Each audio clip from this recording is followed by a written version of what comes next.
Benjolan yang sebelah kanan tak silap atau kiri ada kecut yang ada masalah hyperthyroid kronik. Tapi hyperthyroid bacaan dia memang tak normal. Tapi yang teruknya dia ada benjolan kelenjar rama-rama, bentuk rama-rama sebesar ni dan keras. Pada permulaan dia nak cuba Shiruto saja. Tapi bila melihat kepada keadaan dia yang sangat teruk tu, Sheila suggest untuk pakai Alora. Dia memang nak cubalah Alora Scalp tapi tak cukup bajet. Tak apa, Sheila suruh dia pakai Alora Socks. Sebab Alora Socks kita ada 2 pasang.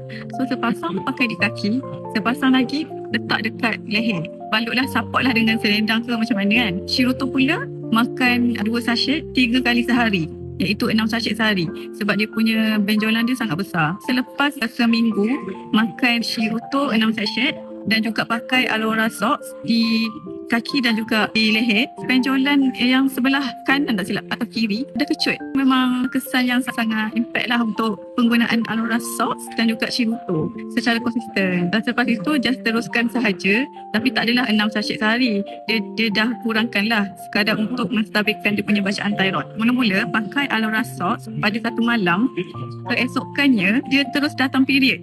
Sebab sebelum ni dia ada masalah cycle period yang tak teratur. Tapi lepas pakai Alora Socks tu, dia terus datang period. So kat situ memang Alora bantu stabilkan hormon lah pada sesiapa yang ada masalah thyroid. Tak kisahlah hyper ke hypo ke, cubalah pakai Alora, sekurang-kurangnya Alora Socks dan juga makan Shiruto untuk imun dan juga menstabilkan hormon dan juga untuk keradangan. Sila like, share dan komenkan video ni dan jangan lupa savekan video ni. Sila follow dengan CY.